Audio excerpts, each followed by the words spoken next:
What's going on, guys? It's Cliffy here. A lot to talk about today and not a lot of time, so we're going to go and get straight into things. First of 5 T20 Internationals taking on Sri Lanka. I almost got lost in who we were playing there, but we are here. We are hoping not to go and get out early. That is an absolute rank ball, I think, from Harath, the Test captain at the moment. Just absolutely appalling. We're going to start off first with the Sri Lanka-Zimbabwe Test match, which did just conclude yesterday.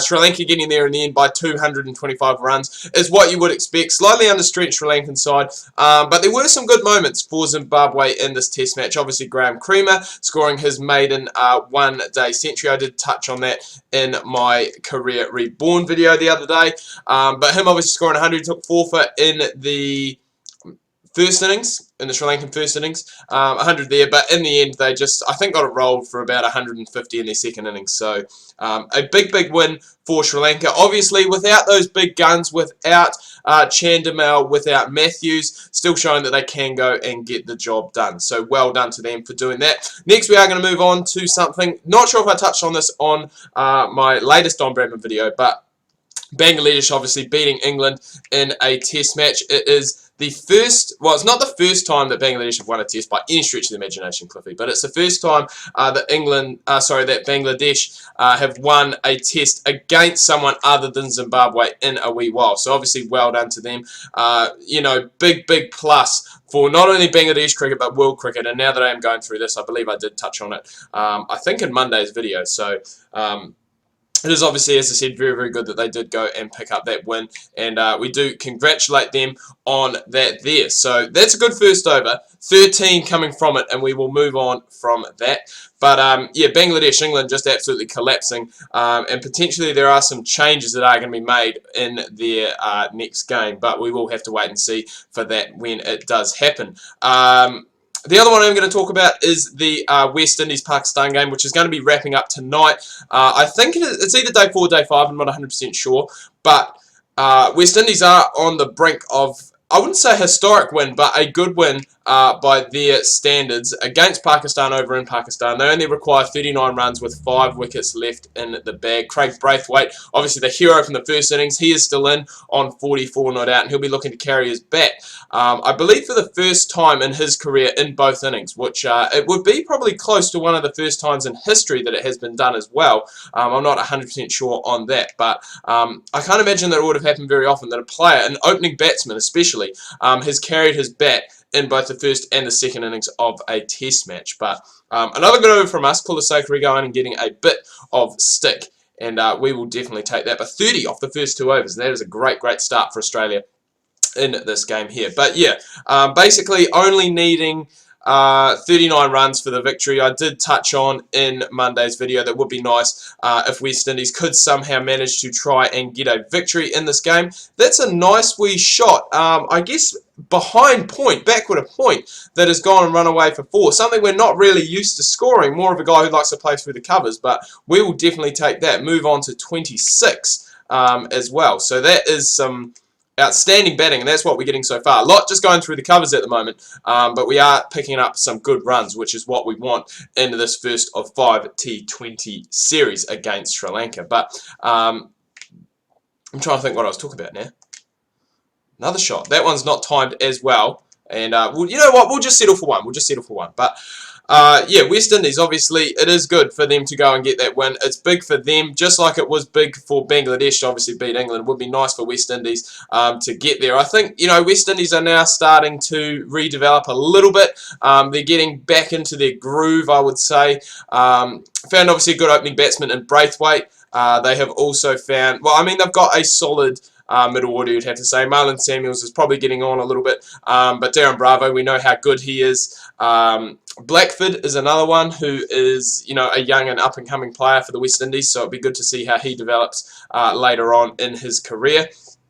And, you know, obviously going down Roston Chase, the wicket keepers, and then they do have a good young group of bowlers as well. So it could be, you know, West Indies do need to keep playing this cricket. You know, they don't obviously have those T20 stars, which I did touch on in our last video. Obviously, Bravo, Pollard, Gale, not really the Test players. Well, I don't think they even put their hands forward to play Tests now for West Indies, which is a bit of a shame. obviously such good players, you know, such match winners, not only in the shorter forms of the game, but also in the longer forms. I mean, Chris Gale has scored plenty of runs in Test matches when he was still playing Tests as an opener. And finally, there is one other game that I do need to touch on that hasn't actually started yet. That is right. It is probably one of the series, I'd have to say, of the summer. Australia taking on South Africa in some Test matches. So we see Dale Steyn obviously return to Australia. South Africa a little bit, I would say, probably under strength. Still missing AB de Villiers, their captain. I'm not sure if he's going to be back later on in the series, but is missing in action for the first one. Faf du Plessis taking the captaincy there in his absence. And that's actually a very good piece of running, actually, in the end, to go and pick up the 3. But, yeah, Faf du Plessis taking the captaincy in his absence. Australia welcome back some big guns. They welcome back Mitchell Starc, which will be very interesting how he goes. He hasn't played cricket in a wee while. And also, they do have, I'm just trying to think of who else they've got. I know Peter Siddle was playing. There was a lot of talk between himself and Joe Meany as to who was going to line up in that third seam bowling option. Obviously, with Meany being selected for the squad, a few thought it was him. But, you know, Peter Siddle's just one of those guys, obviously very experienced. I think he's played over 50 tests or something in his career. So they've gone and, I guess, lent on him, lent on the experience for the first test of their summer, you know, rather than going for someone a little bit more inexperienced who may possibly, you know, play later on in this test series or possibly a test series throughout the summer later on. But apart from that, Australia going for their pretty basic lineup that we have really come accustomed to, I guess you would say. So Shaun Marsh is opening. Joe Burns again has been dropped. He is not in the starting lineup. So Warner opens with Shaun Marsh. Khawaja's back in, obviously, after being dropped for that last game in Sri Lanka. So he is back. We see Steve Smith, the captain, obviously at 4. Voges at 5. Mitchell Marsh still filling that all-rounder role at 6. I think, you know, there's probably a lot of people who did say this last summer, but I really think that this summer is a summer that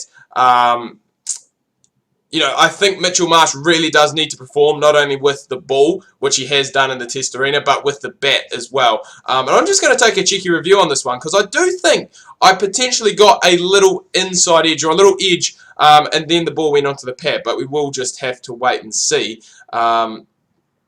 No, that is definitely pad then bat. We didn't even get anywhere near it. That is going probably to cannon in to middle stump. The only thing potentially that could save me here is the height. It has hit very high on the knee roll, but it has hit on the back pad as well. So that is probably going to see us with the 3 red lights and heading back into the hut. But anyway, Mitchell Marsh, I really do think he needs to perform this summer. Otherwise, we could potentially see him out of the test side and someone else coming in. Very, very close. The umpire's call. So the call will stand, just going on to clip the bails. Not a bad innings, though, I must say, from myself. 52, which is the first time we have scored a few runs in a while in this batting career, it seems like. And we did get the team, I guess, off to a good start.